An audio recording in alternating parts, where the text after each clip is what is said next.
কি আপনারা অবাক হয়েছেন বাংলাদেশ ইউএসের সাথে হারার পরে? আমি কিন্তু মোটেও অবাক হইনি। কজ হলো এটা আসলে অনুমিতই ছিল যে বাংলাদেশের যে টি-20 পারফরমেন্স, তো সেই পারফরমেন্স দিয়ে আপনার ইউএসএ কেন যে কোনো দলের সাথেই বাংলাদেশ হারতে পারে।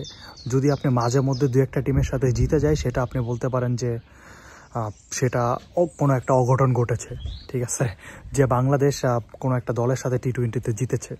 কারণ আপনি অল ওভার দ্য ওয়ার্ল্ড যদি টি-20 খেলাগুলো দেখেন, ধুমধারাক্কা ব্যাটিং হচ্ছে। আপনি সেই ধুমধারাক্কা ব্যাটিংয়ের সময় আপনি করতেছেন কি, টুকটাক খেলতেছেন ব্যাটিংয়ে নেমে আপনার কোনো একটা ব্যাটসম্যানের কাছ থেকে আপনি টি-20 সুলভ পারফরমেন্স পাবেন না। এবং শুরুতেই যদি টপ অর্ডারে ধস নামে, মানে বাংলাদেশ গুটিয়ে যায়, ল্যাচ গুটিয়ে ফেলে, আরে আপনার 8 নাম্বার 9 নাম্বার পর্যন্ত বলার যারা আছে তারা পর্যন্ত ব্যাট করতে পারে, আপনি গুটিয়ে যান কেন? আপনি মোর দেন 150-র উপরে স্ট্রাইক রেট নিয়ে ব্যাট করতে থাকেন, দেখেন কি হয়। বাট সেটা কিন্তু আমরা কখনোই করতে পারতেছি না। আমাদের টার্গেটই থাকে আমরা 150 রান করব, 160 থেকে 70 রান করব। সো সেক্ষেত্রে যখন কলাপস হয়, সেই রানটা নেমে 150-র নিচে চলে আসে।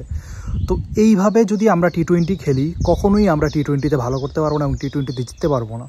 আপনি এই টিমটা দেখেন, এই টিমটা নিয়ে আপনি কীভাবে আশা করবেন যে এই টিমটা একটা ভালো পারফরমেন্স করবে?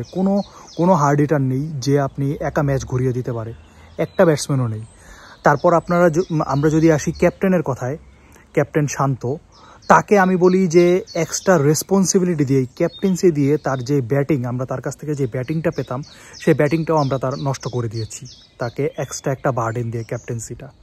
আপনি দেখেন, সে যখনই ব্যাটিংয়ে নামতেছে, সে মানে যখন একটা উইকেট পড়ে যাচ্ছে, সে 1 রাউন্ডে নামতেছে, সে একটা এক্সট্রা প্রেশার নিয়ে নিচ্ছে। হয়তোবা তার ব্যাটিং অর্ডার চেঞ্জ করতে হবে, হয়তোবা তারা ওপেনিং নামাইতে হবে, বা আপনি 3 রাউন্ডে নামাই দেন, তাহলে হয়তোবা চেঞ্জ হইলেও হইতে পারে। বাট 1 ডাউনে যখনই একটা উইকেট পড়ে যাচ্ছে এবং সে ক্রিজে যাচ্ছে, সে একটা এক্সট্রা প্রেশার নিয়ে যাচ্ছে, আপনি নিয়ে ফেলতেছে। আপনি যদি লাস্ট টি-20গুলো দেখেন, সে করতেছে কি, যখন ক্রিজে যাচ্ছে সে প্রচুর বল খাচ্ছে। কেন বল খাচ্ছে? সে সেটেল হওয়ার ট্রাই করতেছে, যেহেতু একটা উইকেট পড়ে গেছে, সে কিছুটা সেটেল হওয়ার ট্রাই করতেছে। অথচ ওই টাইমটা হলো রান আসার সময়, যে আপনি সে নামতেছে যখন পাওয়ার প্লেতে আপনার রান আসার সময়, অথচ সেই রান আসার সময়ে সে প্রচুর বল খাচ্ছে। তো আমি মনে করি যে শান্তকে যে এক্সট্রা প্রেশারটা দেওয়া হয়েছে ক্যাপ্টেন্সির, এই এক্সট্রা প্রেশারটার কারণে তার ব্যাটিং আপনার আরও দিনকে দিন আরও খারাপ হচ্ছে।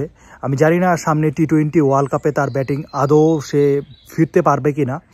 অবশ্যই তার ব্যাটিং অর্ডার চেঞ্জ করতে হবে। তার ব্যাটিং অর্ডার যদি চেঞ্জ করেন, তাহলে হয়তোবা সে রানে ফিরতে পারবে। আর যদি ব্যাটিং অর্ডার চেঞ্জ না হয়, সে যদি 1 ডাউনেই খেলে, তাহলে তার রানে ফেরার সম্ভাবনা খুবই কম।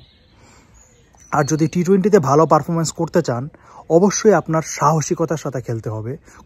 কোনো ডর ভয় নিয়ে খেলা যাবে না।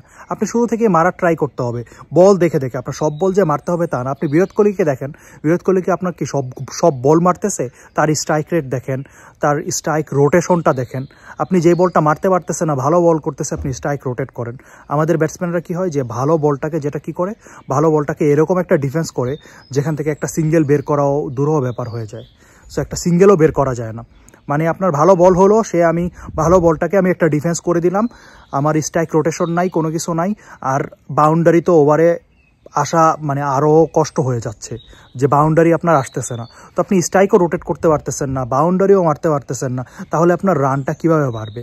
এবং টি-20তে প্রত্যেকটা টিমই আপনার ইকুয়াল টিম। এখানে কোনো টিম, ছোট বড় টিম বলতে কোনো টিম নাই। আপনি দেখেন, আজকে ইউএসের সাথে বাংলাদেশ হারলো। বাংলাদেশের গ্রুপে যারা আছে টি-20 ওয়ার্ল্ড কাপে, আপনি সাউথ আফ্রিকা আর শ্রীলঙ্কার কথা যদি বাদই দেয়, অন্য যে টিমগুলো আছে সেই টিমের কাছেও বাংলাদেশ হারতে পারে। সো বাংলাদেশের উচিত, এখনও সময় আছে, ভয়ডরহীন ক্রিকেট খেলা এবং সামনে এগিয়ে যাওয়া। হোপসো বাংলাদেশ ব্যাক করবে। ধন্যবাদ।